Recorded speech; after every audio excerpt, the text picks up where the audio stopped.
stranger.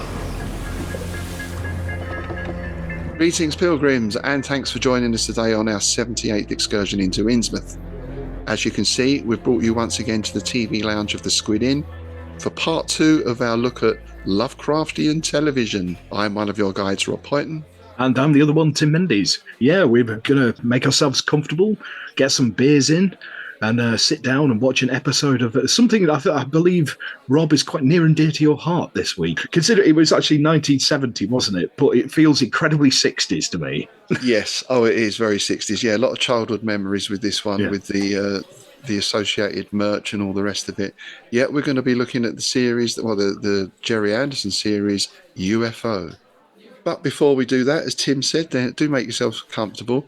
Now, we did mention last time about the bar food they do here. There's a limited menu, but the chowder is quite an interesting and occasionally challenging dish. I see they are stocked up on Shoggoth's Old Peculiar if you fancy a taste of real ale. Yeah, I'll definitely be having a couple of those, I think. It's definitely my kind of taste. Yeah. And speaking of food, we have had a message in from Aaron Vleck, and Aaron tells us, if you ever have dinner at the Michelin 4-star rated Obed's Marsh, I highly recommend Captain's Surprise Catch for your main course. And for a starter, you could try the Yellow King Jello Ring, which I thought was wonderful. Yellow King Jello Ring. Oh, that's incredible. I like it. That's great, like isn't it? Yeah. That's great. Is that where you can get that really good Shoggoth cocktail? Yeah, with the Mary Rose sauce. Yeah. Oh, yes. Yeah. All right, if everyone's nicely settled in, let's start with UFO.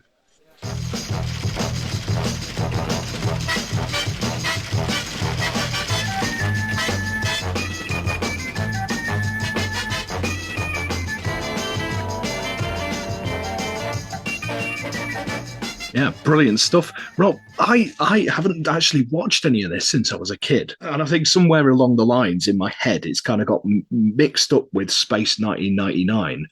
And I've forgotten how weird this is. Yeah, so this was another Anderson production, wasn't it? It was, and it had a very successful run up to then. This, of course, is Gerry and Sylvia Anderson. Their first TV production was 1957. They did a number of sort of children's series. The first one being The Adventures of Twizzle. And then just after that, they did Torchy the Battery Boy and Four Feather Falls. Then we get into probably what they're more well known for, the kind of sci-fi stuff. So Supercar, Fireball XL5 in 1962. Both of those were successful in the US. And then, of course, in the mid-60s, we got Thunderbirds, which was their most successful series. And spinning off from that, we also got Stingray, Captain Scarlet, and Joe 90. So for me, yeah, this is great. This is all the stuff I grew up on. Yeah, definitely. And you can see, like in the opening shots of the episode we're going to look at later, the opening shots, you got the moon base thing, and it is so quintessentially Gerry Anderson. Yeah. You can tell that model, he had a very distinct style, didn't he? Because I think he's best known for the model work and the puppetry and that kind of stuff. Oh, yeah. Yeah, well, they pioneered this new form of puppetry, which they called supermarionation. And they formed their own company, Century 21 Production. Sounds like a video game. Super Mario Nation. I never thought of that. Tell Nintendo, they'll love it. Yeah. So, obviously, in the early days, puppets had strings, which were very visible on TV, which for a kids' program is not such an issue. But I always think with this later stuff, even with Thunderbirds and Captain Scarlet, yeah, they were kids' shows, but it's a little bit like Doctor Who. It's a kids' show, but adults watch it as well. Yes. With this supermarionation, the marionettes were electronic. They had movable lower lips, which opened and closed in time with the dialogue by means of a solenoid in the head or chest of the puppet. So they were obviously still puppets, but much less puppet-like than those earlier sort of kids' shows. Interestingly, it's the same technique that they did use in a lot of the later Doctor Who masks. They'd have the same thing. Oh, right. Like the Destroyer, which was in a Sylvester McCoy thing, that had the same, the animatronic mouth, and it went in time with the actor and all that kind of stuff. Yeah. Yeah. And I think Anderson's thing was that he wanted to move into more adult themes and a more adult program, which was a sort of a strength of the UFO series and also a weakness, as we'll see later on. He did try a partly live action series that was in 1969 called The Secret Service, featuring Stanley Unwin, who, for people who don't know, is a guy who he basically invented his own language, a sort of gobbledygook, which is really funny to listen. I'm not even going to attempt to try it here. He's in Carry On Regardless. he turns up in that, and nobody can understand him. And every time he turns up, and he's getting more and more het up because nobody can understand him, until one day Kenneth Williams is there and he can speak it. So you've got him and Kenneth Williams speaking gobbledygook. Oh, nice. It's a lovely interaction. And I would imagine, well, Ken Williams was very fluent in Polari as well, I would imagine. So that would exactly could have been a nice thing, yeah. So that series didn't really work, and you can see why. It's very jarring. The mixture of live action and puppets doesn't really work. But in 1969, Gerry Anderson made a film called Doppelganger, partly inspired by 2001, A Space Odyssey. It was also titled Journey to the Far Side of the Sun. Now, this included a number of people such as Ed Bishop and George Sewell, who would later appear in UFO. And the look of it is very much that live action, but you mentioned the model work and all that sort of thing, the miniatures work, very much that Anderson look, which then went on to play a big part in UFO as well. Yeah, I thought it was really distinctive. I guess sort of the people who did all that kind of stuff at the time had their own distinctive style because it was quite a new thing, right? Yeah. It's like the guys, like we discussed last time, like Mike Tucker and people like that who worked on Doctor Who and Red Dwarf, you can tell their style. So when you see the Red Dwarf models, you think, oh, well, that looks like the Ark in Space from 70s Doctor Who and things like that. Yeah. Because they've got their own style. But the Anderson style, I think is probably the most distinctive. I think so, yeah. And I guess it was refined in Thunderbirds mainly, wasn't it? That was where it was started. Yeah. And I think even today, when you look back at UFO, a lot of it holds up, you know. It does. There are some things, it's obviously a model we can see, but nonetheless, a lot of it is still very effective, I think. Yeah, I thought the shots, the red space shuttle that takes them up and down from the moon base, I thought that was integrated really well with the sets they had. I thought they'd done that really well. Like the attention to detail on it was absolutely superb. And I think that for me, that red ship is probably the most Gerry Anderson thing I've ever seen in my life. Because it does look like it could have just come out of Tracy Island, right? Yeah, totally. I even wonder if some models were sort of rejigged or repurposed for these different series as well, you know. Well, the BBC guys used to do it. They used to go, well, if we take the front end of this one and put it on the back end of that one, there you go. Then you got, because obviously you're on a budget, right? You've got to cut whatever corners you can, you know. Yeah, totally. So I mentioned this idea about Gerry Anderson wanted to write a more adult orientated series, and UFO and the episode we're looking at in particular is it has rather darker themes than a lot of those earlier episodes. Extremely dark, I think. So it's a bit grim, actually. It's quite grim. Especially the ending. Like, talk about ending on a bummer. Yeah, it's quite bleak, which ties into our Lovecraftian outlook, of course. Yeah. Now, some say that one reason for this dark tone was the fact that he was going through a particularly bad time with his wife Sylvia. Their marriage was failing, and they did actually divorce shortly after. Sylvia Anderson, by the way, was the voice of Lady Penelope in Thunderbirds. So, you know, I always think it's interesting with an artist where their personal life is reflected in their work. Yeah, you can see that influence. Yeah, so UFO was originally broadcast between the September 1970 and August 1971. So when did it sort of go into production? Yeah, it started in 1970, and the idea behind the series, it's the covert efforts of an international defense organization called Shadow, and what they're trying to do is prevent an alien invasion of Earth. Not only prevent, but trying to keep everything under wraps, very, very secret. So it's created by Gerry Anderson and Sylvia Anderson with Reg Hill, and produced by Century 21 for Lou Grade's ITC Entertainment Company. Lou Grade was the bigwig at the time. quite unusually for these days. I think these days you get a season or a series is normally like 6 episodes, maybe 10. You tend to see. Well, what was commissioned was a single series of 26 episodes, including the pilot. They were filmed over the course of over a year, but there was a production break because MGM Studios in Boreham Wood, where the show was initially made, were closed down. Yep. So production was then moved to Pinewood in Buckinghamshire, which we'll mention a little bit later on as well. And I think the show looks better for it. Those later episodes do have a little bit more of a polish about them, I think. Yeah. So, well, it's like the Doctor Who, because again, that was produced year round, and sometimes it be in like Shepperton or something like that, and sometimes because of conflicting schedules, they'd have to move it to Pinewood, and those serials, you can tell the difference. Yeah, it's like leaps and bounds. So you'll get like one story, a set of 4 episodes or 6 episodes generally, will look a bit ropey because they've been done in-house at the BBC stuff, and then when they have to move down to Pinewood, it's bells and whistles. It's all a bit more sort of upmarket, isn't it? A bit more professional looking. Yeah. Now, the broadcast story of this is quite strange because you might think, okay, they make 26 episodes, episode 1, bum, bum, bum. This didn't really work out for UFO, maybe because of the nature of the ITV network in the UK at the time, but the 26 episodes were broadcast out of production order. And every broadcaster showed the episodes in a different sequence.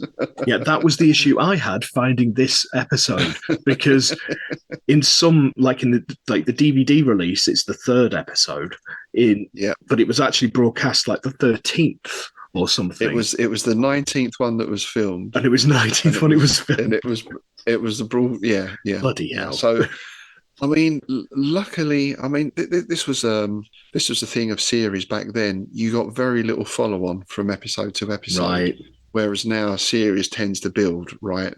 You don't get that episodic nature so much. It's generally an ongoing story. So in that sense, it doesn't really matter what order you view them in, I suppose. But having said that, it's always more interesting to see them as they were shot, because obviously they would have had some sort of narrative in mind, Yeah. And in fact, the first time the series was shown in chronological production order in the UK wasn't until 1996 when it was rerun. Really? Yeah. And I remember as a kid seeing these every now and again. But it was, we'll talk a little bit about the scheduling later on, but it was a scheduling nightmare. It just seemed to be put in here and there, quite random places. And I think that's why certainly in the UK, it was never as successful as Thunderbirds, because it kept moving around all the time. Yeah. Thunderbirds was like Saturday lunchtime, I think, or Saturday morning, 11 o'clock, bang. It was reliable. Yeah. The same thing happened with Doctor Who, because that was always Saturday tea time, right? Always. Yeah. Until the 80s, when they moved it to like Thursdays and things like that. And they kept moving it about. And then they wondered why the ratings were down, because nobody knew what it was bloody on. You got to have that regularity, especially back in those days when you only had 3 channels, 4 channels. There was no way to record anything. If you miss it, you miss it. Yeah. That's it, right? Now, you can watch anything whenever you like. It's not really an issue. It's totally different thing, isn't it now? So the idea behind the series, which is set in 1980, which we see that date flashing up a lot in the opening credits. Yes. Along with a load of acronyms, which I thought was really funny. I think my favourite was SID. Oh, yeah, Space Intruder Detector. Space Intruder Detector. It just the way it flashed up. It was like, SID. It was just like, what's SID done? It's a bit of an odd name, isn't it, to use? It's not the most exciting name with, no offence to any SIDs out there. No, but here's the way it's done, because first off, it's like Shadow, and then something else, and then Sid. You're like, then Fred. That was it. Did he going through well, that's it. Your brain instantly goes, oh, that must be the name of the director or something, and then it comes up with what it means underneath. It's like, oh, I get it. Directed by Sid. Yeah. And Shadow, of course, is Supreme Headquarters Alien Defense Organization. who are defending humanity against the mysterious aliens and trying to learn more about them, while at the same time keeping the threat of alien invasion hidden from the public.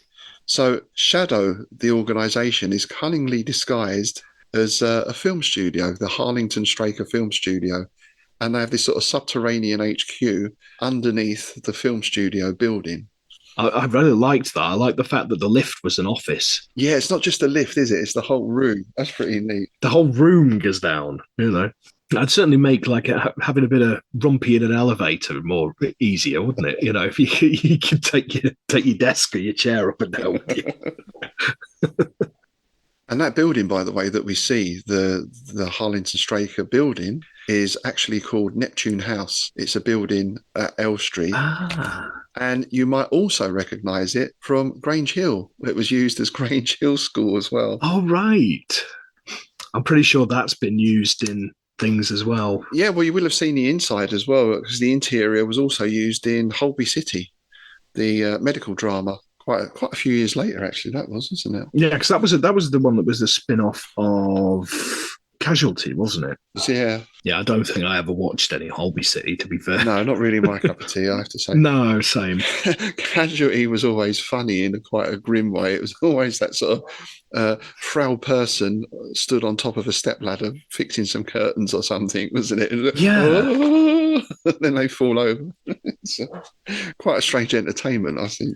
Yeah, Casualty was an odd beast. I mean, I think the only reason a lot of people watch it to go back to it is because a lot of actors got their start in it, didn't they?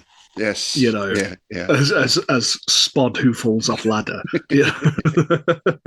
Yeah, it's one of those series where you can see a lot of people early on in their careers, isn't it? Yeah. Well, again, a little bit like UFO and these other things as well. There's a lot of familiar faces in there. Indeed, yeah.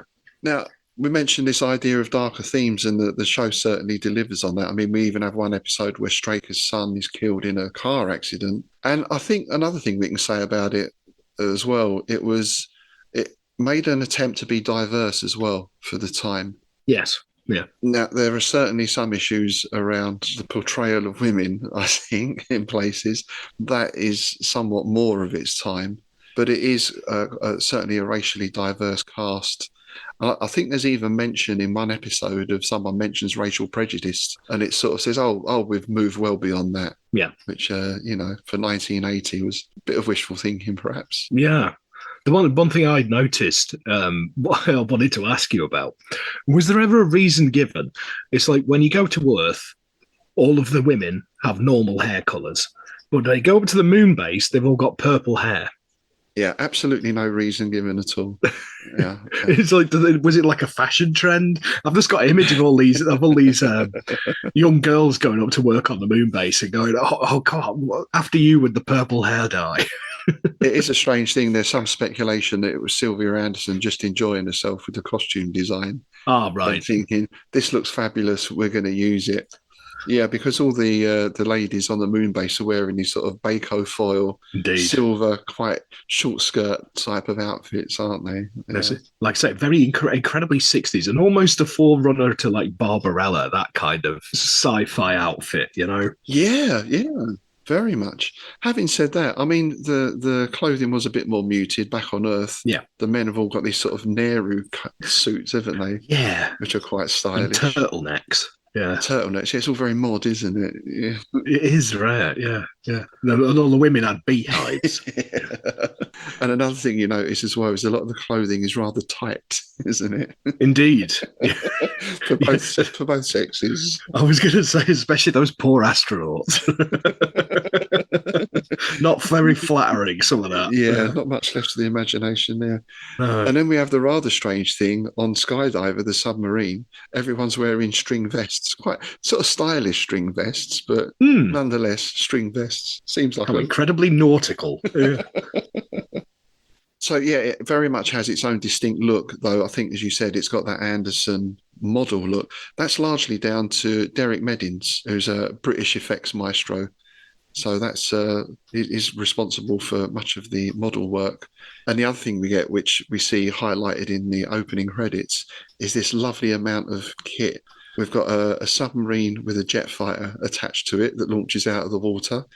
We've got shadow mobiles that are like sort of armored personnel carriers. We've got SID. We've got the interceptors. We've got the UFOs. Each of them looks great. And I had, not all of them, but certainly a fair few of them in dinky toy form.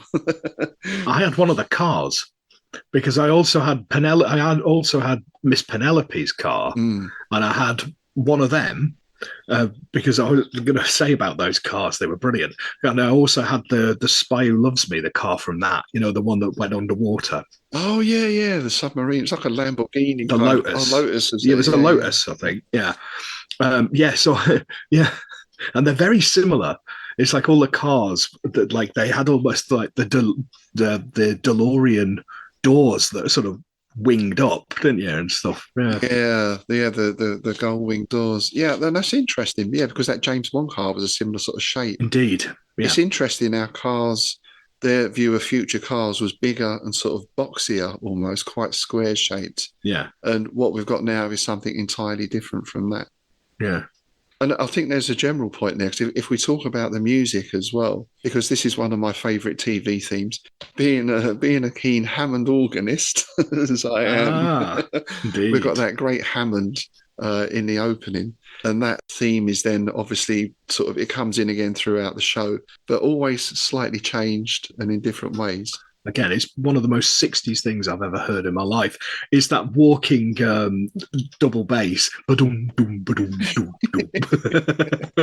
so much groovy music throughout the show. Oh, yeah. It's brilliant. And I can't remember which episode it is, but there's one where there's a party where one of the characters is hosting this party, and it's like a full-on 60s go-go dancing and all that sort of stuff. Oh, brilliant. And I just think it's interesting. They think about how cars would be in the future. They're obviously thinking about, well, what's music going to be like in 15, 20 years' time? And they were nowhere near. No, but it's interesting with like the two different directions, because like when Doctor Who and things like that did it, it was always like really strange electronic stuff from like Dudley Simpson, right. Where it was basically just a load of screeching noises going. And of course, the music maestro responsible for all of this was Barry Gray, who, I mean, Thunderbirds, that's an iconic piece of music, isn't it? So, you've got this great combination of good writers, the good model work, the effects work, and the music. Everything comes together really nicely. I think that's the thing with Anderson Productions. It's not just the model work. It's also the music as well. It gives it that distinctive feel, because, again, it's like Stingray and things like that. They're some of the best known like themes ever, aren't they? It's I think I've got a vinyl, a record that I had when I was a kid, right? Of I think it was called like Top TV themes or something. Yeah. And I think several of them on there with this guy. Oh, Barry Gray did a lot of those, yeah. And then you probably got we got the same album or similar. Then you got like the Avengers theme on there, and yes, that was it. The Avengers theme and Professionals, I think, and stuff like that. And yeah. And speaking of writing, a number of the episodes, and certainly the one we're going to watch in a moment, were written, or the screenplay was by David Tomblin, who also directed a number of episodes. And he was also a producer on the Prisoner series, which is the first of our two Prisoner connections with UFO as well. So again, another iconic 60s show that very much had its own look. And in some ways is similar to this, in that nothing is ever really resolved. No. You're never quite sure, even after watching all of them, what's going on exactly. Although I think that's one of the best things about The Prisoner, is the fact that it is just so bizarre. And it's like if at the end of it, they turned around and said, well, it was all just an acid-induced fever dream, that would I could believe it, Yeah, that would have stood up as an explanation, wouldn't it? It's not like it was just a dream. It was just an acid trip dream. Then, yeah. And the other thing we have in UFO is a very strong cast, I think. Yeah. The main lead is Ed Bishop, playing Colonel Ed Straker, and I'm going to talk a little bit about how he got that role and what he put into it later on. We've got Michael Billington as Colonel Paul Foster. Michael Billington was tipped for one time as a James Bond actor. Yeah. Unfortunately, he died at quite a young age, so he never progressed in his career. Gabriella Drake as Lieutenant Gay Ellis, the Moon Base commander. George Sewell as Colonel Alec Freeman, the second in command. quite a familiar face on TV at that time. I don't know if he'd already been in Special Branch or he went on to star in Special Branch as well. And you're always going to see him pop up in things like The Sweeney and Minder, those kind of shows, right? Yeah. And the cast did change halfway through, which, because of this weird scheduling, no one probably noticed. But when there was that break in production, that was I think a 9-month break, which obviously for actors is a long time, and they weren't actually contracted. So a lot of actors drifted off. Obviously, they get involved in other projects. George Sewell did, but he would have gone anyway. And this is quite interesting, I think, because this shows us how suits run everything, right? Especially back then. Now, for those of you not familiar with the actor George Sewell, he's got quite a distinctive face, shall we say? Yeah. Is very pockmarked. Indeed, yeah. So it's what he's got a face full of character. Yeah. And apparently Lou Grade got a call from an executive in New York when this break occurred, saying this guy with the face is not going down well in the States. People don't want to see that. Get rid of him. Oh. Yeah. So Lou Grade then sent a memo to Gerry Anderson, reportedly saying, get rid of the ugly guy. Jesus. That's how things were back then, I suppose. I mean, as it turned out, Sewell was busy anyway, but he was never told about this, It didn't come out until after he'd passed away, kind of thing, because why would you want to say that to someone? Yeah. That's absolutely mental. I suppose it fits the thing at that time. All your heroes had to be clean-cut, straight-looking kind of people. Yeah. Which... UFO, to its credit, wasn't really about that. Interestingly, yeah, he's a guy who I recognised instantly because he played Ratcliffe in Remembrance of the Daleks. Ah, right. Yeah, who was the leader of a sort of Mosley-esque faction who were working with the Daleks because they had the same views on purity and things like that. It was set in the 60s. Yeah. He was brilliant in that. It was really chilling kind of thing, I thought he was a tremendous actor. He's a great actor, and he brings a lot to the UFO role as well. He's kind of the second in command. Straker's quite an interesting character in this, again, which we'll talk about particularly in this episode. He's certainly not infallible by any means. No, and he has a lot of darkness about him. And Freeman is a sort of down to earth second in command, I suppose, isn't he? Yeah. It's interesting because that's like my first sort of Doctor Who connection here. Another one was another actor who appeared in 3 episodes, which is Philip Madoc, the Welsh actor. He played no fewer than 5 villains in Doctor Who because he had that lovely voice that just lent itself to villainy, right? He's a beloved actor for Doctor Who fans, and the other one is actually in the episode that we're going to be watching today. Okay, well, let's get into that episode now. As we've said, this was episode 3 when it was originally broadcast, although it was episode 19 in the actual production, and it's entitled The Cat with 10 Lives.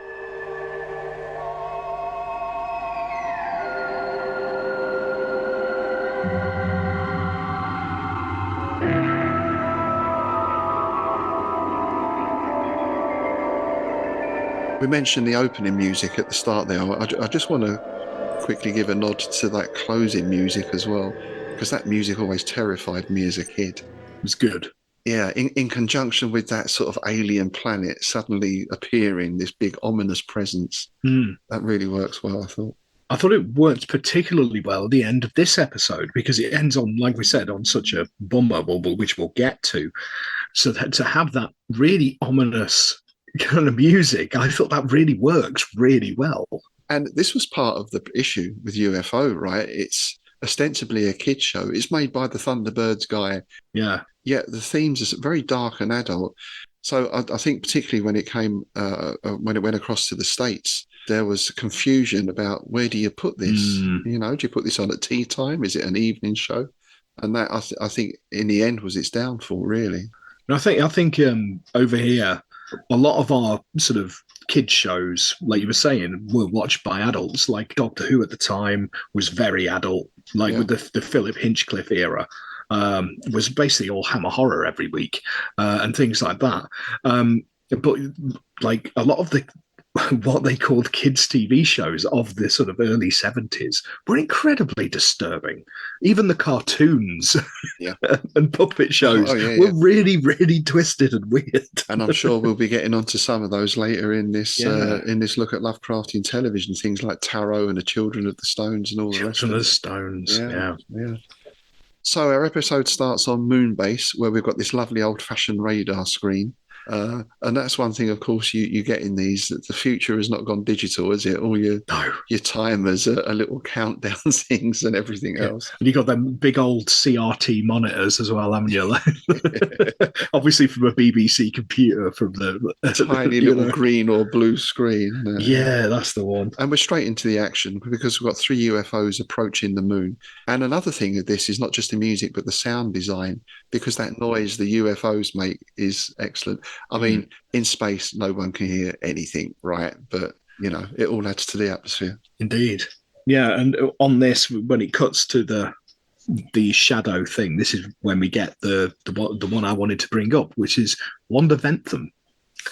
Ah, yes. Yes, who has appeared in 3 serials for Doctor Who, one of which is the one that when we get around to Doctor Who is the serial I'm going to choose, The Image of a Fendal. And people may recognise her from the modern day for appearing in BBC's Sherlock as Sherlock's mum. Ah, yes, of course. Because she is. Oh, because she's Benedict Cumberbatch's mother. Yeah, of course. Yeah, there you go. Yeah, see, everything fits. It's always circle. Indeed, yeah. So, yeah, we've got these 3 UFOs incoming. We get the ground missile defences are mobilised. We get the interceptors are launched. I thought it was really interesting because it looks in this as like they've only got 3 interceptors. Yeah. And they've each got 1 missile. It's not very good design for a defensive. I was wondering that because when it cuts to the room, because at the beginning you get them scrambling, right? And this is where you see them in these tight-fitting blue lycra outfits, right? And then they go down these slides. Yeah. And I really want to have a go on that. It looks brilliant fun. That's great, isn't it? But I was like, but there's only 3 slides. There's only 3 guys in the room. There's only 3 ships. There's a bit of a crap defence force. How about if they send 4 UFOs? Indeed, yeah. So we get some of the UFOs destroyed. And one other thing I noticed here, I don't know if you saw this, when you get the explosion of the UFO, there's like a scream in there as well. Oh, I didn't pick up on that. No. Yeah, it's quite again, just another scary little thing in there. It's a nice touch. But it turns out that these 3 are just a decoy, right? They're there to draw off the interceptors because we get another 3 coming in to attack the moon base itself. You've got that APC thing, haven't you, with the rocket launchers on the moon, which I thought was brilliant. That reminded me of Aliens. Yeah. Because it's almost like the thing they use in that, you know? Yeah, all the hardware looks right. I think apart from the interceptors with just the 1 big missile at the front, but they look great. They look great, yeah. But everything else looks functional, doesn't it? It doesn't look fancy or flash or anything. It looks like real military kit, just evolved a little bit. Yeah. I think, it's the chunkiness of it. And I think that's, again, a testament to the model work. It looks like it's got weight because I think that's one of my biggest problems with CGI is nothing looks like it weighs anything. Yes. Do you know what I mean? Whereas these models, like in the last thing we covered, like Red Dwarf, how chunky that model of Red Dwarf is and all that, and Starbug and things like that. You know, it's like it's got a presence, whereas a lot of CGI, you can tell it's just a painting. Yeah, they've got a heft, haven't they? You know. Yeah. Or even the way the interceptors lift off and everything. I mean, presumably that's all strings and they're lifted up, but you can't see the strings. It just looks like they're lifting, as opposed to, like you say, just being animated in some way. Yeah. Yeah. And I think because I imagine they use the same technique as the model guys in other shows that I've watched the special features on, right? So it would be compressed CO2 to make the, you know, the thing, the smoke and everything. Yeah. So that's our opening action scene. We then get this strange little cut to a house with some very groovy music and what appears to be some sort of Ouija board seance thing going on. And a shot, well, this is the first glimpse of our main protagonist, I suppose, a Siamese cat. Indeed, Yeah, I thought beautiful cat. And some of the shots they got of it, I was like, I wonder, because you know how like cats, right? They don't do what you tell them. And Siamese especially, right? Because they don't do what you tell them to do, right? So they must have been following this damn cat around all day to try and get the right shots. And back then, you didn't have these little poxy little handheld cameras. It was all them bloody big things on wheels, right? That's true. Following That's a cat true, around yeah. trying to get a shot of it. Yeah, I hadn't thought of that. Yeah, I wonder how much footage there is on the cutting room floor of. No, go this way, you this little way. bugger. Yeah. I think the cat doesn't get a credit either, does he? I can't remember seeing. Does it not? No, I didn't spot it. Yeah. From there, we jump back to the moon base, and we've got this set up where the three pilots that we've seen, at least one of them is going to be due some home leave. Now, here's our second prisoner connection, because the actor playing Jim Regan, that pilot, is Alexis Canner, who appeared in The Prisoner, that very famous episode where number one is kind of revealed. Shall we put it like that? I don't want to put any spoilers. Yeah. In fact, it was the last episode, wasn't it? I think you're right. It's been a hell of a long time since I watched that. And then it get the tannoy goes, doesn't it? Report to combat training. So basically, you get a 5-minute punch up. Then it's brilliant. Well, I thought this was they're going to be on some sort of computer simulator. Yeah, I did. For learning, right? Because they're pilots, they're interceptor pilots. But no, this is like Kirk-fu, isn't it? I was going to ask you because obviously you teach martial arts. I was like, is that any known discipline or just a load of old cobblers? Well, to be fair, there was some jiu-jitsu stuff in there. That's awesome. Yeah, a couple of nice locks going on, a couple of nice holds. But then we get the Kirk double kick to the chest and all that stuff. I noticed that with the Kirk chop later on as well. You got the full on Kirk chop. Oh yeah. Well, we get into cat kung fu later on, don't we? As well. Well, we do. Yeah. Perhaps maybe I think that's why this scene was in, to set that later fight scene up where he beats up Foster. I thought that because here he almost overcomes Foster. Foster is his senior, right? It's a senior officer. Yeah. And he almost gets him, and he puts him in an armbar and lets him go. And Foster then kicks crap out of him. That was a mistake. And then And Foster says, "You should have broken my arm." Yeah. Now, these are two elite serving officers. The last thing you want to do is break someone's arm, because then he's off duty for months. Right? Especially your CO, right? I mean, that's a bit of a faux pas, isn't it? Yeah. You end up in the brig.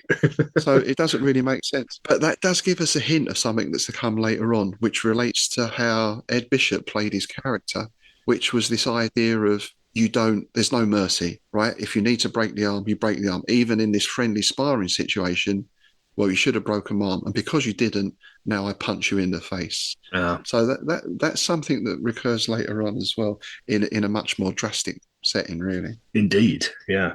Yeah, we'll get to that in due course. But I remember when that was sort of going on, it was a bit harsh. Wonder what HR would think about that. You know? Yes. Anyway, Reagan eventually gets his leave and returns to Earth on the lovely red ship that we mentioned earlier. And here, now, the first house we saw briefly was quite a sort of traditional house for the time. But the house he goes to, or the flat where he lives with his wife, this is very Habitat, isn't it? Isn't it just? It's all black and white and tubular steel, and very mod again. Yeah.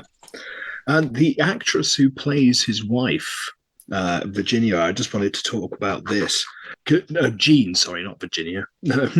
Plays his wife, Jean, is Geraldine Moffat, who was in Get Carter.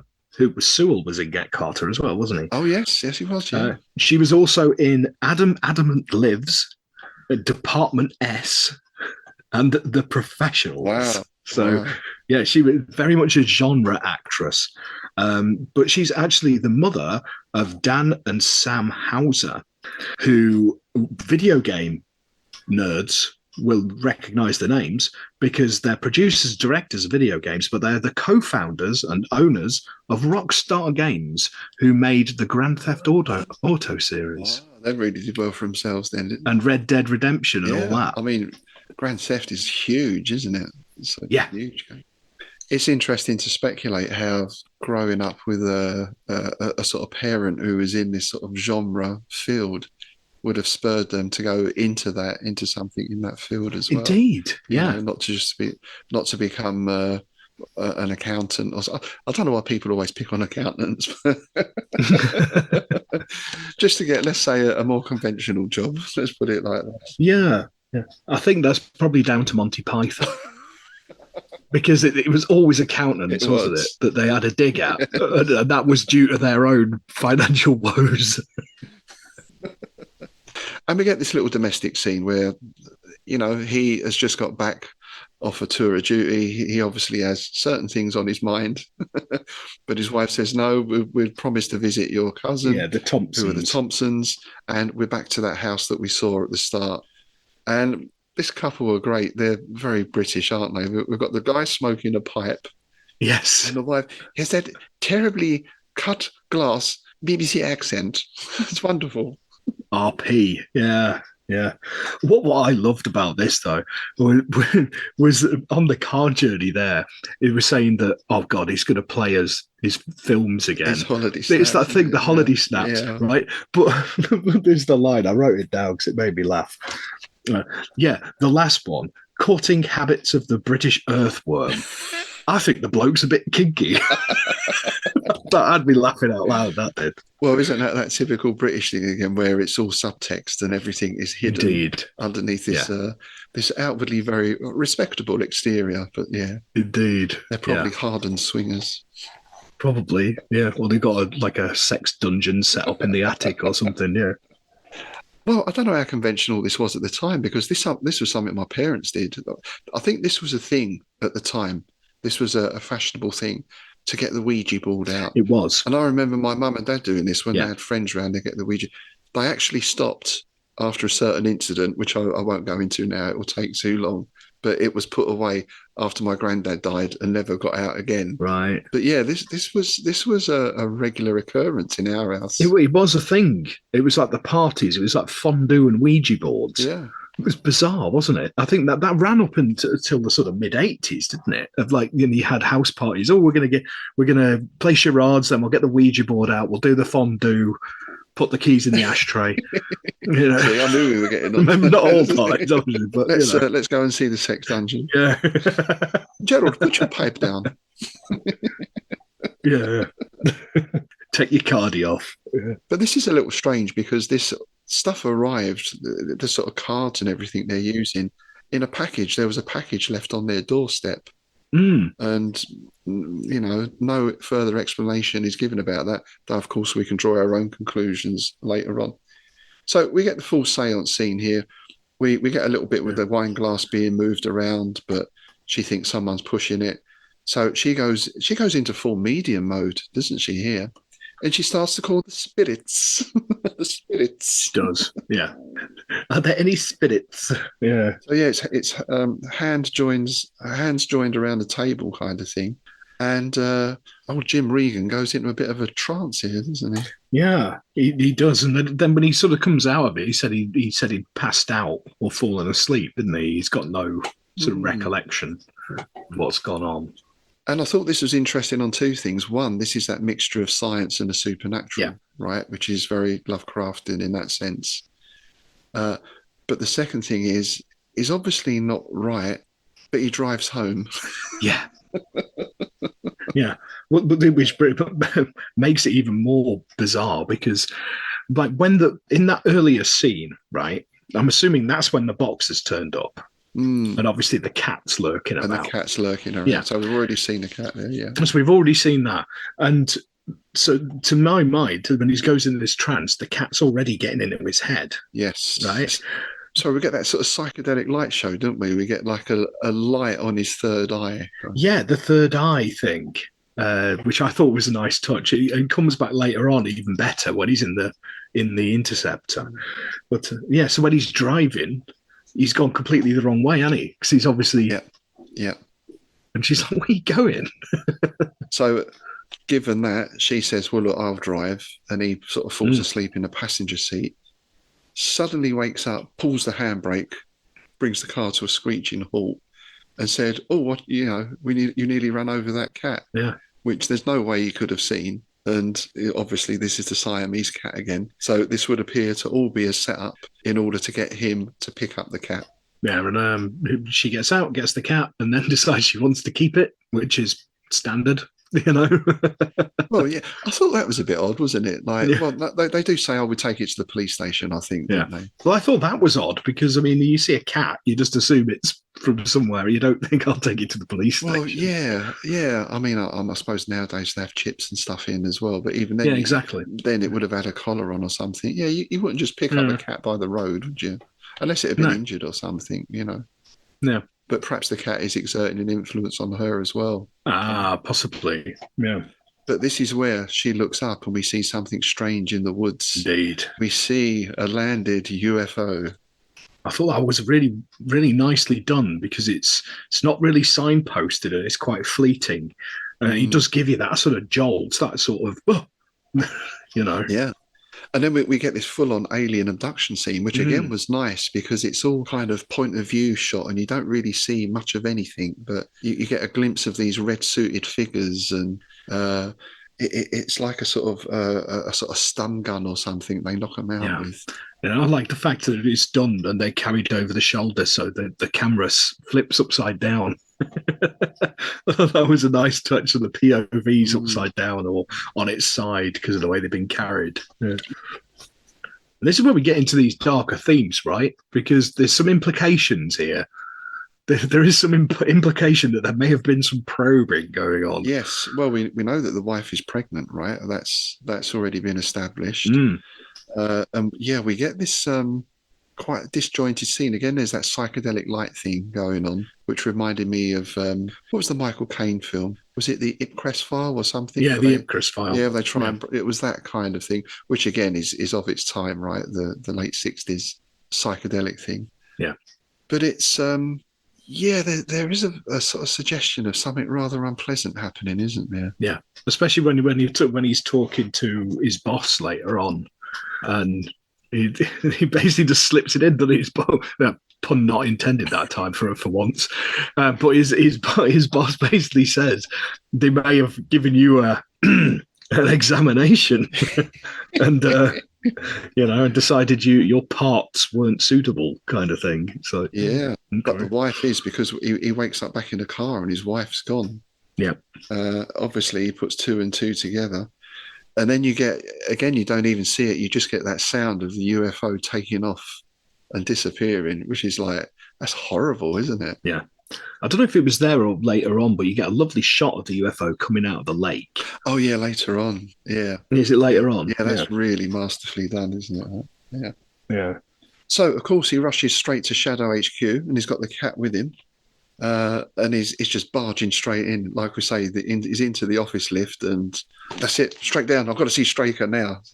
I thought that was another lovely touch because he yells his name into the intercom thing that makes the lift work, but because he yelled it didn't recognize him, so he had to do it again, which makes him even more pissed off. I mean, we've all been there, right? Oh yes. Yelling at technology. Well, isn't it interesting now we've got Alexa and all this kind of stuff, something that I don't like using myself. Oh my god.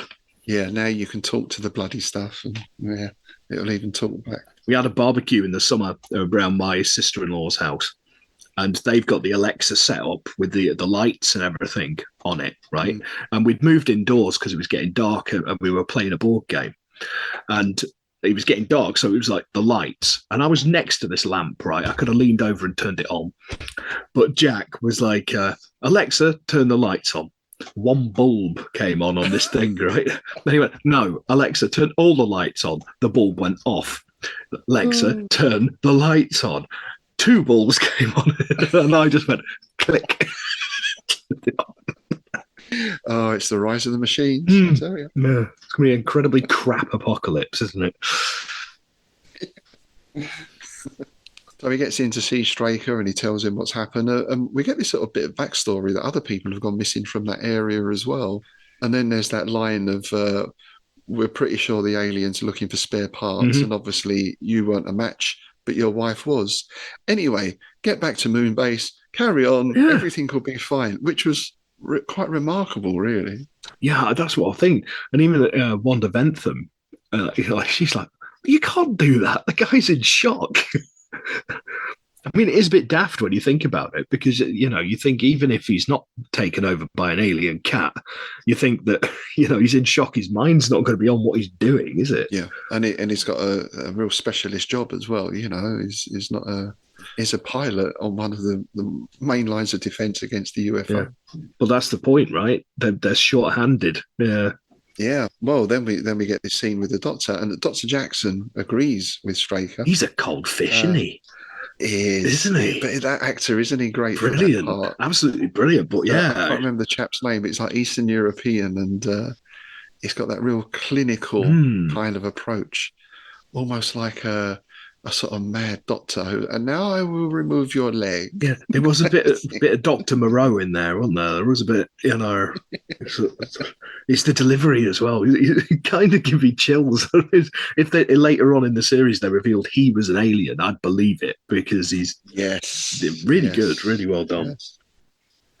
We get a little mention there that's almost blink and you'll miss it, a Straker having a headache. And this is something that crops up later on as well. Ah, right. Yeah. And then we learn about a probe. Indeed. The Venus probe. Yes. Yeah, which I think is on page 4 of the Ann Summers catalogue, isn't it? The Venus probe. It sounds like it should be, doesn't it? Yeah. And we go from alien abduction to alien autopsy, right? Because they've captured one of the alien, or they've got the body that they recovered from the attack on the moon base, and the Doctor has just got the results of this full autopsy in. Now, this is where, to me, this starts getting really interesting, right? Indeed, yeah. Because we have, on occasion, seen the aliens. They've got red suits. They've got like a spacesuit on, but it's filled with a green liquid. Yeah. So their skin is green, which is surmised is because of the effect of this liquid. And they are humanoid. But they're still aliens. So they're aliens who are humanoid. But according to this autopsy report, they're not aliens. They're human. Yeah. Just had their brains taken over. I thought that was incredibly good. It was almost Me-Go-esque, really, wasn't it? Absolutely. Absolutely. And then we get this idea that certain sections of the brain are missing, though, the sections that evolve emotions and creativity and everything else. So they snipped out the frontal lobe kind of thing, isn't it? Yeah, yeah. Well, this reminded me of there was a big thing in martial arts in the 90s. And the theory is older than that. I can't remember exactly when it was formulated. I think it was an Australian guy. And it's a theory called Triune Brain or reptile brain. Mm. And the theory goes that basically our brain has evolved from the reptilian mode. So that's like our brain stem. Now, your reptile brain is basic survival, food, fight, and the other one, the 3 Fs. Indeed. Then you get the mammalian brain wrapped around that, which is involved in bringing up your young. And then you get the higher mammalian brain around that, which is language and creativity, etc., etc. So there were some people at the time who were doing this thing where through doing certain practices in a martial arts context, you could tap into your reptile brain and just go absolutely feral on someone. Mm. So there are a lot of meditation practices and other things, which I studied for a while. I eventually came out of it for various reasons. But it was an idea that you could tap into this very primitive part of your brain that would override all the other stuff. And you could basically quite happily bite someone's face off. Yeah. Or, whatever. It's since been largely disproved because the brain doesn't work like that and the brain hasn't developed like that. No. But, in some ways it's a useful analogy to explain certain things. So that really put me in mind of this. These people have been programmed in some way, almost put back. They've regressed to this earlier brain state in order to allow them to be controlled. Well, that's interesting because that fits. Because there's a bit when he goes berserk, and the guy who's gone berserk on basically said he was like a wild animal. Yeah, yeah. And all the rest of it. So that really fits nicely. What I loved about this is the implication that the creatures, the aliens, are beings of pure thought. Yes. That don't really exist in our sort of dimensions. I thought that was incredibly Lovecraftian. sort of brain, the sort of thought wave creatures. I thought it was really cool. Yeah, and he speculates, doesn't he, the Doctor, that he first says, well, perhaps they can't travel because of their physical state. They can't travel, Yeah, so they take over. They use people as puppets. But then, yeah, well, perhaps they're not even physical. And then he yeah, says this idea of what they look like must be unimaginable, which, indeed. Yeah, I mean, that just exactly. fits, doesn't it? Yeah. Yeah, and they're basically they've got these bodies and they're keeping them alive with spare part surgery, which is pretty much the Cybermen, you Yeah, know. yeah, yeah. But really interesting species, really interesting creatures. I I thought. thought it was Yeah. nice because it takes it away from just being, oh, there's guys from Mars and they want to take over and blah blah blah. Now Yeah, we've got just this little sort of, green men, right? Yeah, yeah. Well, they are little green men, but they're men. They just yeah, happen to be indeed, green because of the travel thing. Yeah. indeed. And it's interesting. I mean, because you never get to the bottom of this in the series, right? Mm. I don't know how they would have progressed this later on, but they don't know where these things are from. They try and follow a UFO back in one episode, but their planet is unknown. Their motives are unknown. Why are they coming here? So, they think about it's the spare parts, but then if that is just the spare parts for their puppets, then the reason still isn't explained why they're coming to Earth. It's all an enigma. Mm. It's good. I like that. And again, like we've talked about that before, haven't we? It's sort of a quintessential part of the good weird tale is that it's open for discussion. It's ambiguous. But, And I think, especially in the light of the fact that this is a military show, right? As we said, all this kit, we've got missiles and explosions because every kid wants to see things blow up, of course, and yeah, there's plenty of action, but it isn't just this straightforward aliens blast them, your Starship Troopers kind of thing. yeah. Because now you get into, well, if they can take over this guy, they could take over anyone. Like you said, the Doctor could be in on it. Trust no one. Well, taking that to the next level, there was a lovely sort of ominous cut at the end of this to the cat just catting around just swanning about the place like it owns it, like a cat does, right? Like he's in this secret base, this cat's slinking about, and then gets picked up and cuddled at one point. It's just yeah, typical cat. We get that nice cat's eye view of stuff as well, didn't we, in places? And there's all this information going on, right? They're talking about the Venus probe and the cat's launch this and launch that. And the cat's thinking, oh, right, you can see the cat taking notes, right? So interceptors, yes, okay. What I love about this is that not one person sort of went, why is there a bloody cat in here? Until later. It's like a sealed computer room, right? There's a cat wandering about. You get out, you little bugger, So then we get that lovely shot of the UFO rising from the lake, which is, that is just done so well. And water's a tricky thing to do in miniature, right? Because you never quite get that scale, but this does look really good. And then we get the alert because the UFO is tracked. It's leaving Earth. Of course, it's going to go past the moon. So what do we need to do? We need to launch the interceptors to blow crap out of the UFO. Who's part of the trio? Yeah. Well, it's Jim Regan again because he was put back up on duty. And that's where the stupidity of that command comes into play, because they chase them, all the rest of it. One's in shot, it's coming past his viewfinder, and he sort of, you get this brilliant cut in between a picture of his eye and the cat's. So it's clear that the cat is basically controlling him, and the cat starts giving that low sort of, doesn't it? And he's getting all lightheaded and freaking out, kind of thing. I thought it was really cool. Yeah, he misses his shot. I just want to give a shout out here as well to one of the other pilots, was Stephen Burkoff. Indeed, yeah. The randoms in the cast. It's great. We've got another one, haven't we? Which we'll get to in due time. It's a lovely boy. Lovely boy, yes.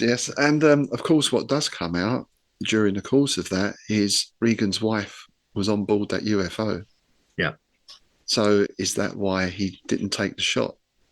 And this is where we get into this chilling thing as well, which I'll mention at the end in more detail. But it's that dilemma, isn't it? And he actually says when he gets back to Earth, well, I had even more reason to destroy the UFO because I'd rather she was dead than be taken back to God knows what with their unborn child. Ooh.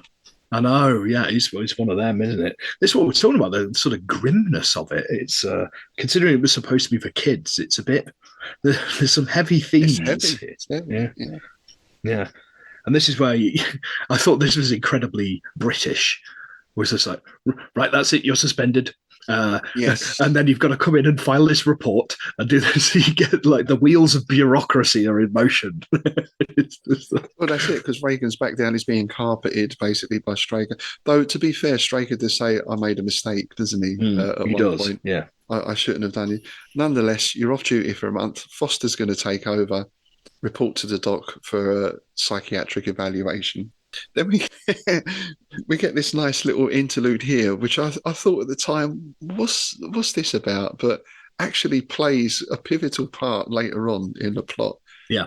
Because there's a film studio going on above, of which Straker is the head or one of the top names. So he has to go up every now and again and play the studio boss. And he says to the lady who's part of, she's an operative, right? She's part of Section 9, she mentioned, which I wasn't sure if that was a thing. Mrs. something. And she was that very typical sort of SOE British, quite posh Miss lady. Moneypenny, right? Yeah, that type of thing. It was Moneypenny. Yeah. She looks like Moneypenny. But she says, we've got a couple of films going on. There's a Western and they're making a World War II film. And at the moment in the studio, there's a dog food commercial being shot. Right. Yeah. So he goes to have a look and there's all these dogs running around the studio. And you think, oh, right, okay, that's just a little bit of background fluff. No, the dogs turn out to be the hero. Indeed. And it cuts back to Regan, doesn't it? Who's acting even more odd. And it keeps cutting back to more scenes of the cat. And he's almost like he's sleepwalking, isn't it? He's sort of getting his Nehru suit on and all the rest of it. And off he goes. And this is where he attacks Foster. He sits himself in Foster's car. Mm. I thought this was quite funny in a way. Foster gets in the car and Regan's sat in the passenger seat and he says, "Oh, what are you doing here, Jim? You know, I thought you were..." And he just chops him in the throat. Yeah. Well, that's what I thought. It was so Captain Kirk. Right. So they roll out the car. There's this big old tear up. Now, Foster, we know, struggled with him before, right? But he starts getting the upper hand here. But then the cat sort of steps in. Yeah. And this is where Regan, like you said, he goes feral, right? He curls his fingers up and he actually scratches Foster's face and gives him a right good hiding, basically, doesn't he? Yeah. And all the time he's snarling and spitting the same as the cat, which I thought was really cool because it's like, this is the cat doing this. Yeah. It's like cat brain kicking in, you know, full on rip and tear. It's savage. Yeah.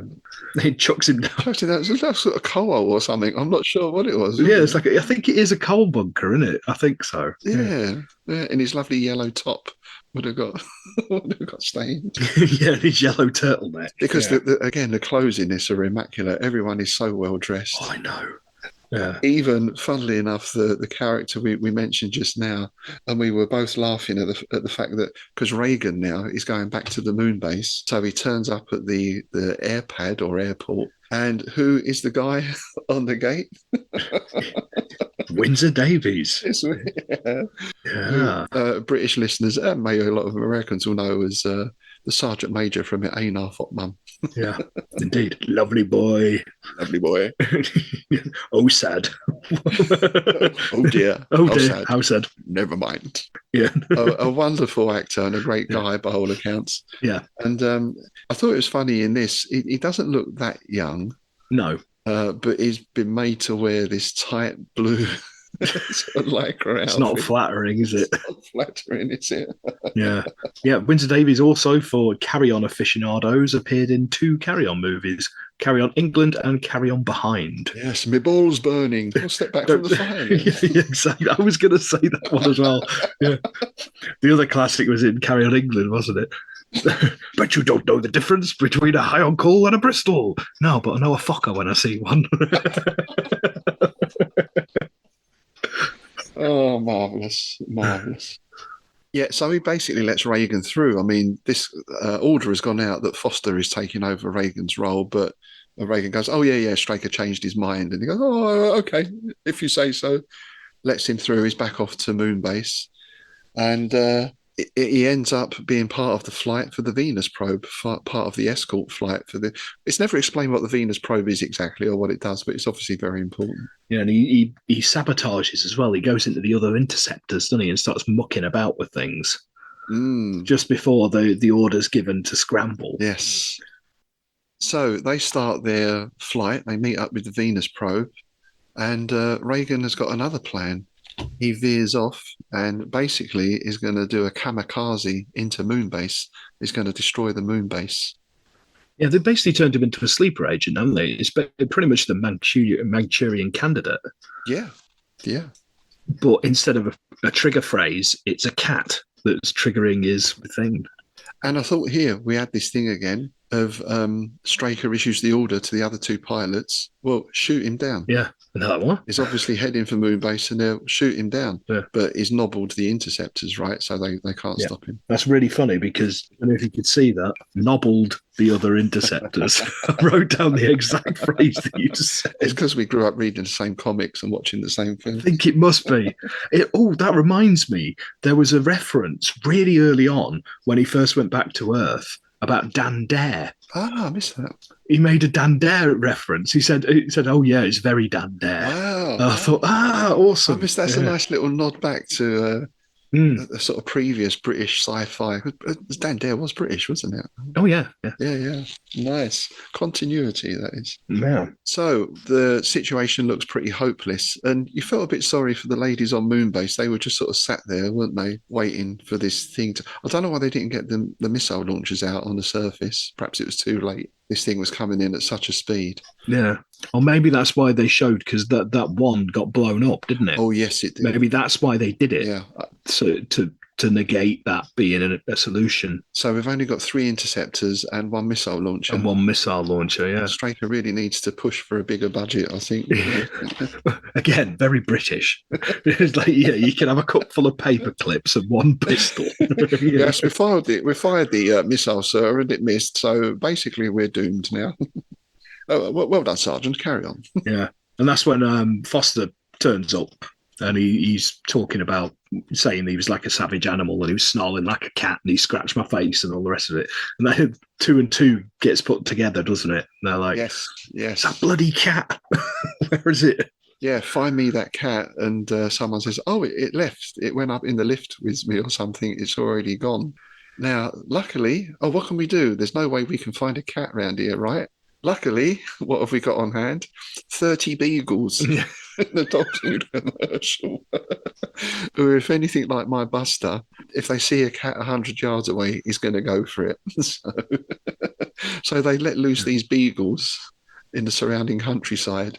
And we get this nice little sequence of the cat sort of sitting there in the field going, ooh, this little mind beam. Then it cuts back to this just pack of hounds getting closer and closer. Yeah, and then you get the third shot in that, which is old Jim, and he crosses his arms across his chest, and he's got that whole third eye thing glowing. Yeah. I thought that was really cool. That was quite Egyptian, wasn't it? I thought it was very much so. Sort of mummy thing, which again maybe tied into the cat. I'm not sure. But, I didn't think of that. Yeah, Bastet and all that. Yeah. It's Nyarlathotep, isn't it? It is, isn't it? It's got to be. There's shades of Nyarlathotep in that. Yeah. So, I mean, he's prepared. He's prepared to die. You know, is right on top of the moon base now. Yeah. And then the barking's getting louder. We cut back to the cat, and the cat sort of looks up, and you don't actually see it, do you? But the implication is the dogs are on it. End of the cat. This snaps Reagan out of his trance. He sees what's happening, immediately pulls up and sacrifices himself. Well, not that he had much choice by that stage. Goes over the moon base and crashes beyond it. Yeah. And then one thing with this as well was you might think there's normally a lot of these shows you had a little epilogue thing, didn't you? I think in like Kojak. Yes. Yeah. Well, that was it. And you got that music. Yeah. Yeah. It cuts back to Earth and Straker. And they hear that, oh, right, Reagan's gone, the moon base is safe. Straker just walks into his office and shuts the door. Yeah. It's like, is he cutting himself off from this, or is he just wants to hide himself away and be emotional? He doesn't want to... Stiff upper lip British thing, you know. Yeah, yeah, and yeah, a really bleak ending. Yeah, yeah. Especially it was basically because Jim has been portrayed in this one as the sort of hero of the piece, really. In Yeah, most of the shots are on him, and you've got all this backstory of him and his wife. They're going to have a kid. Because that was the thing when they were doing the seance. One of the questions was, like, what's the sex of the baby going to be? And things like that. yeah. So they're setting him up like he's going to be like an ongoing character because generally he's not a red shirt, is it? He's not just a nameless guy. It's not a no. It's not just stepped out on the planet and got eaten by a space vampire, is it? Sort of thing. No. It's all very involved. The whole Yeah. setup, and then you get to this idea of. Obviously, they were trying to target someone within Shadow. How did they learn about him specifically? How did they know where he lived? How did they know what his movements would be? Mm. So again, maybe there's another implication there of the aliens have agents within Shadow. Yeah, There's a mole. Yeah. I mean, Straker's obviously going to pick up on that, so maybe that's why again he's being so cold and he doesn't seem to have formed attachments with any of the people under him. Apart from Wanda Bentham, she seems to be the only character he ever like interacts with on a sort of human level. Yeah. Because there was a couple of moments where they were like just kind of like talking about the weather kind of thing. It wasn't that, but it was, it was sort of a mundane interaction. Yeah. But there wasn't that with anybody else. So now I mentioned a couple of times this reason of how Bishop came to push Straker, and originally Straker was going to be the head guy, the commander, but he was going to be like an office dude. So his role was going to be the guy who sits there and gets on the phone and says, "You go there and you do that," and then phone someone else. Right. So basically, it keeps the plot moving. It wasn't actually doing anything himself, but he was just this way of keeping the plot moving. But once they got into it and they realised what a good character it could be, then his role was expanded. So, we see him all over the place. He's up on the moon base. We see him at Shadow. We even get that episode with his personal life, with his son dying in the accident and the strain on the marriage and everything. But one thing that Bishop said about an idea he had to put into Straker was he heard a radio interview with two guys who was responsible for guarding a nuclear missile site in the US. So they were down there in the bunker, two of them on their own. And if the order comes through to press the button, you press the button. Press the button. That's it. That's their job. Can you imagine the pressure of that? Bloody hell. It's incredible. So there's a couple of things in that as well. One was the interviewer said to the guy, "Well, how do you feel about pressing the button and potentially killing millions of people?" And the bloke sort of said, "That's the job." And then the interviewer noticed that they both had pistols as well. Now they're in an underground secret bunker. He said, "Well, why are you carrying pistols?" He said, "In case he tries to stop me. If he tries to stop me, or if he goes crazy, I'll shoot him." So you see now how that ties in exactly with what happens in this episode, right? Oh, that's interesting. Yeah, it's word for word almost. It is, isn't it? With the whole like, all right, he's gone nuts. Right, you guys shoot him down. Yeah. Because there's no hesitation, is there? He's just like, tell him to shoot him down. Yeah.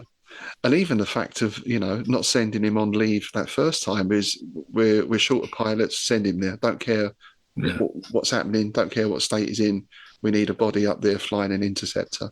It's this incredibly dispassionate approach. But then that begs the question, doesn't it? Well, what would you do in that situation? Do you sacrifice one life to save whatever? Millions. Yeah, that's the thing, isn't it? That whole greater good thing. It's like, bloody hell.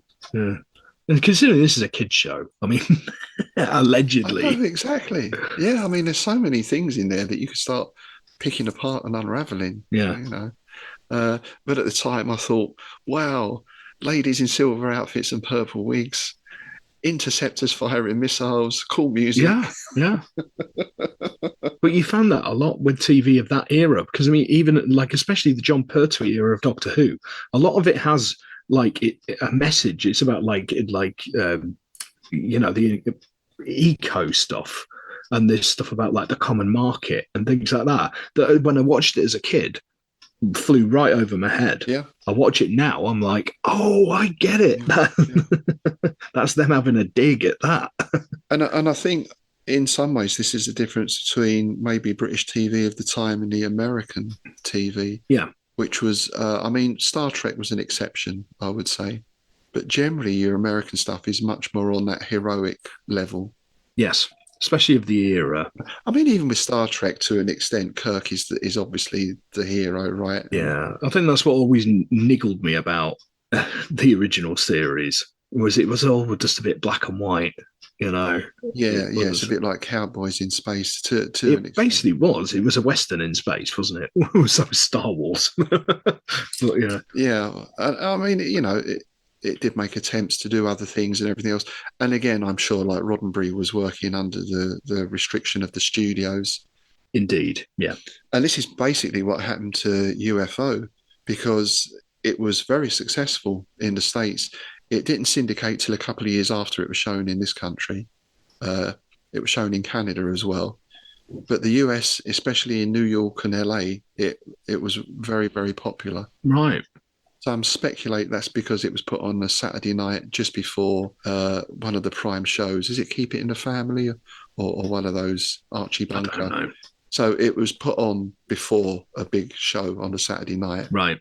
But nonetheless, this is not the sort of thing. It's not cheery Saturday night viewing, is it? It's really not. It's, yeah. So there was that aspect. And then we've mentioned the looks thing earlier. But a second series was commissioned. And then the call came from the States. Everything was set to go. And this call came from the States. And Gerry Anderson talks about this in an interview. And the American executive said to him, look, you want my support, don't you? And Anderson said, well, yes, of course. He goes, right, well, if you want this series to go ahead, what I want you to do is not have anything set on Earth in the second series. Right. They go, no, we want more of that moon stuff. That's what people over here like. More of the moon stuff with the pretty ladies and all that sort of thing. Ah, right. Yeah. Now, I think Anderson had already started penciling in the second series by now. So we're going to do this and we're going to do that. And I think he sort of went a bit, oh, well, fuck it then. What I'm going to write is the Earth is destroyed. The aliens come and destroy the Earth. There you go. Now it's got to be on the moon. Right. And the American guy said, well, we don't want that. That's too depressing. What do you want then? Yeah. So in the end, again, he said, well, fuck it. The moon is blown out of the Earth's orbit and goes off into space. Yep, we'll go for that. And that's how Space 1999 was born. Gotcha. Yeah. Space 1999 was supposed to be UFO 2. Ah. But because of that big change he had to make, which would have rendered the original story pointless. Indeed. Yeah. Then he thinks, right, we'll invent something else and we're getting Martin Landau and all the rest to do Space 1999, which I used to enjoy watching, but was never quite the same as UFO. No. Well, I think I must have watched them, like in my brain, the two have been kind of smushed together. You know, I can't differentiate some of the episodes, what was one and what was the other. The passage of time, but also that makes a lot more sense considering that was originally supposed to be the second series. So yeah. I mean, I always thought the whole Space 99 thing, and there were some great episodes. I mean, some of it was really scary. But the moon is blown off into orbit and drifts around outer space. How does that work again? Yeah. You know, it's a bit kind of scientifically implausible, to say the least. Yeah. So, yeah, it's a shame that we never got to finally learn where the aliens were from or what they were about or anything else. But maybe that's for the best in a way. Yeah. Part of the fun is trying to piece it together, isn't it? Personally, I like to think they were sort of like a me go type race, and you know, it's got to be Yuggoth. Yeah, Yuggoth, exactly. They're from Yuggoth, and you know, Haster's telling them to go and do this sort of thing, you know. Yeah. Oh, one last interesting story about Ed Bishop, because of course he wasn't in Space 1999. I think he had a bit of a rough time after that. He found it hard to get work, and he eventually drifted back into building. I think he was originally a bricklayer, or certainly a builder. Right. And he said he went to do this job decorating someone's hall. So he turns up at this house and he starts work. He's decorating the hall, and they put the telly on, and guess what? UFO was on, and people, oh, look, it's UFO. Nice. Without them even realising, they got straight decorating their hall. And he sort of says, he thought it was a funny old business, isn't it? That's bonkers, isn't it? So yeah, I would say, I mean, overall in the series, there's nothing overtly Lovecraftian in terms of there's certainly no mythos mentioned or anything like that. No. But I certainly think some of the themes at least parallel Lovecraft. We've already spoken about the mind control, the alien race, cats. Yeah, cats. That's more tenuous, but there's a cat.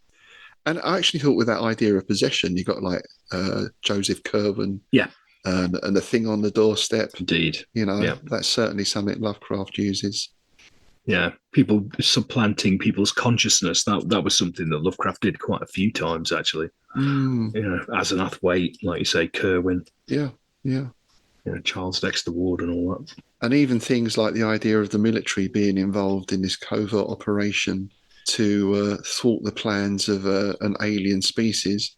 Well, we're in the very place that was raided in 1927 by the federal authorities, and indeed, yeah, by the FBI and all that. Yeah. Hoover himself. So it's lots of parallels. And I don't think, I mean, as far as I know, no one involved on the show has ever talked about a Lovecraftian influence. This was pre the big sort of paperback boom, or maybe as that was just starting, I suppose. So I doubt he was in their consciousness even. Yeah.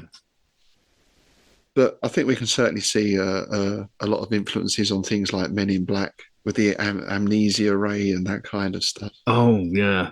Yeah. And big cockroach bloke. Yeah. X-Files would be another one. Definitely. And what was it? Was it XCOM, the computer game? Yes. XCOM. Yeah, I think that actually has some Easter eggs about UFOs. Well, no, the second game, Terror from the Deep, actually has deep ones in it, and Cthulhu makes an appearance. Oh, right. When you go to because it's like they're kind of set up kind of like the Sea Devils in Doctor Who, so they've always been under the water and they've woken up. Yeah. But yeah, there's a tomb down there with the the carving of Cthulhu on it and all the rest of it and all that. Yeah. So basically, the implication is that this is relay, right? And you actually got deep ones. No. They're called deep ones. So yeah, that's pretty on the nose then. Yeah, exactly. Yeah, I played through it the other couple of months ago because it's the PS1 era. Covering it. It's a good game. Still holds up. Bloody hard. Yeah. So that's something that links those two directly together again. Yeah. So yeah. So there we go. That's the second in our HPL TV series, UFO. Do let us know your thoughts. What's your speculation about the aliens? Where were they from? Who were they? What did they want? Are they still here? Do they walk amongst us? Maybe it's your dog. Actually, I was thinking while I was watching that, it was like the cat sort of looks at someone and opens the door for it. It's just like this house. Yeah, exactly. Or actually, the cat looks at me, I open the door, the cat walks to the doorway, stops in it. And then looks at you again. And then doesn't move. Yeah, it's like, you going in or you going out? So... I mean, cats have been ruling the earth for generations anyway. Oh, God, yeah. They're the true overlords, right? So, have we had any messages in this week, sir? Aside from the one you had, we had a message in from regular listener Tobias Nilsson, who basically said about the Red Dwarf episode, because early on we mentioned Bottom. He says, yeah, Red Dwarf and Bottom, now you're talking. Yes, indeed. Yeah. Two fine examples of the British comedy, I think. Yeah. Two of the finest. Indeed. Yeah. So that about wraps it up for this visit. Last orders is sounding at the bar, so you might just be able to squeeze in another pint of Shoggoth Soul Peculiar. So please, don't be sick on the bus on the way back. Mr. Sargent doesn't like that sort of thing very much. No, he doesn't. I'll have to get myself another pint of this, but that'll probably make walking home interesting. If I end up on the marshes, you know why. Yeah. Did you end up on the marshes or at the marshes in Innsmouth? That's the question. God, I think I'd rather be in the marshes than at the marshes. I think you're right. Maybe I'll see if Zadok fancies a nightcap. That's a pretty sure bet, I think. Take him a quart of whiskey. Yeah, exactly. Friends for life. So, in fact, that's it for this year. We're going to take a little break for the festive season.